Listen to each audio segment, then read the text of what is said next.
이전 영상에 이어서 여우집 지어주기의 다음 과정을 보여드리겠습니다.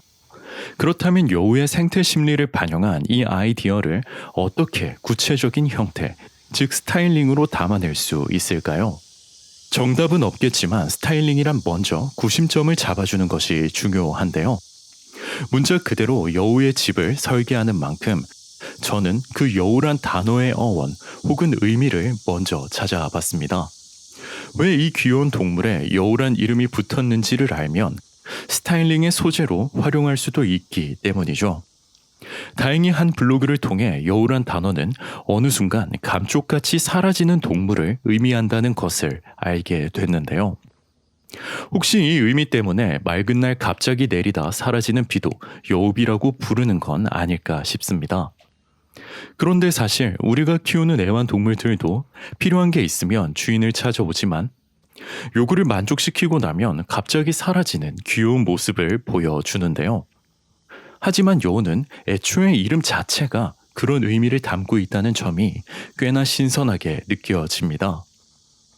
그런 점에서 여우에 갑자기 사라진다라는 의미를 담아 여우가 어느 순간 사라지기도 하고 나타나기도 하는 스타일링을 구현해 보면 재밌겠다는 생각이 들었는데요.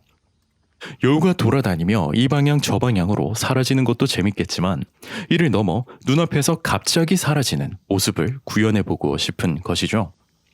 그렇다면 문제는 대체 어떤 구조를 통해 여우를 사라지고 나타나게 할 것인지가 될 것 같습니다. 솔직히 이 과정이 그리 쉬운 고민만은 아닌데요. 그렇게 계속 걸으며 고민하던 중 우연히 고양이가 풀숲에서 사라지는 모습을 보게 됐습니다. 고양이가 언덕을 수직으로 올라갈 땐 풀숲 사이로 온전히 형태가 보이지만 이를 사선에서 보게 되면 풀숲에 가려 고양이가 보이지 않게 되는 것이죠.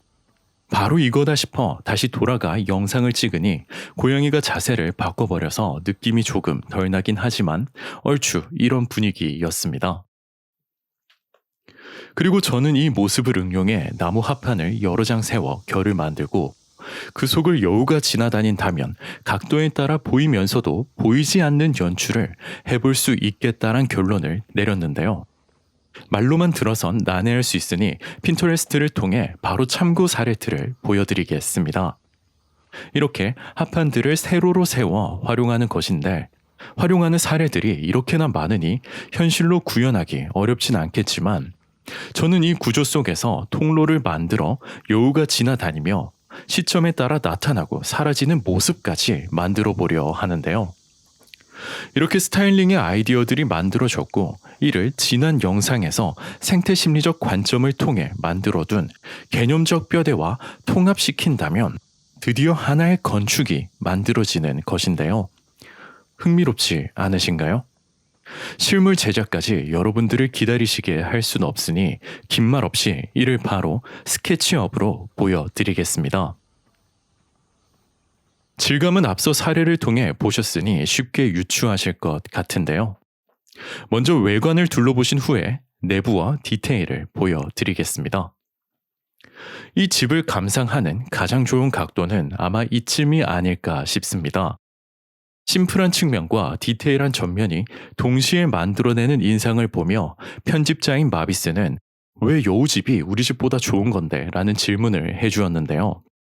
전면을 좀 더 자세히 보면 이렇게 생겼고 우측면은 이렇게 그리고 뒷면은 이렇게 생겼습니다. 뒷면을 조금 더 자세히 보실 수 있도록 끝 패널 레이어를 꺼보면 이런 느낌인데요. 물론 저 틈 사이들을 어떻게 청소할지 걱정해 주시는 분도 계시겠지만 내부로의 청소 동선은 물론 합판 사이 간격도 핸디 청소기 노즐이 들어갈 수 있게 만들어 두었으니 큰 걱정은 없을 것 같습니다. 그보다도 이 속의 내용들이 궁금하지 않으신가요? 그럼 현관이 있는 측면부터 얘기를 시작해 보겠습니다. 측면에서 보면 정말 사람이 살고 싶은 집을 담기도 했고 입구 옆엔 제 작품마다 있는 명판을 설치해 두었습니다. 그리고 이를 엑스레이 모드로 바꾸면 1층에 있는 메인 침실을 볼 수 있는데요. 침실 사이즈만 봐도 아시겠지만 이 집은 생각보다 사이즈가 꽤 큰 편입니다. 이는 시장에 여우 용품이란 것이 없으니 루비에겐 작은 강아지나 고양이 용품만 사서 사용하는 것이 마음에 걸린다는 보호자의 말에 침실의 폭과 깊이는 물론 높이까지 신경 쓴 것인데요. 그리고 그 침실 안에선 긴 창문을 통해 적당한 채광과 여우가 숨어서 주변을 관찰하는 취미도 즐길 수 있게 했지만 중요한 것은 그 침실로 들어가는 동선입니다. 앞서 보신 현관을 통해서도 침실로 들어갈 수 있지만 반대편 출입구나 2층의 출입구를 활용해 침실로 내려갈 때면 마치 여우굴로 내려가는 듯한 분위기를 만들어뒀기 때문이죠. 그리고 2층으로 올라와 보면 여우들이 그토록 좋아한다는 선베딩 공간을 만들어 두었습니다. 혹시나 햇빛이 옆에서 들어올 수도 있으니 이렇게 큰 창도 만들어 둔 것인데요. 그리고 여기서 한 번 더 회전 동선을 따라 가장 높은 층으로 올라가면 전망대이자 여우의 점프대가 있습니다. 하지만 설계자로서 만든 이 공간의 진짜 목적은 주인과 애완동물이 바닥과 눈높이란 먼 거리가 아닌 서로 가장 가까운 곳에서 교감할 수 있도록 한 것입니다. 그리고 그 주변은 여우들이 좋아하는 높고 좁은 곳을 만들어 유희적 요소를 담아 두었는데요. 이렇게 집의 곳곳을 보며 눈치채셨겠지만 이 집은 현관에서부터 가장 높은 곳까지 일종의 회전 동선으로 구성되어 있습니다. 그리고 그 동선의 포인트마다 선택권을 확장시켜 동물 생태 심리의 핵심인 어포던스를 담아낸 것인데요.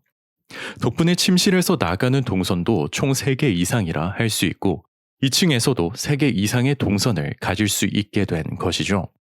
덕분에 여우가 움직이며 다양한 방향에서 예상 못한 사라짐과 나타남은 물론 선형의 합한 사이에서도 여우가 나타나고 사라지기를 반복하며 여우란 말의 의미인 갑자기 사라지는 동물이란 여우의 의미를 건축에 담아보는 것입니다.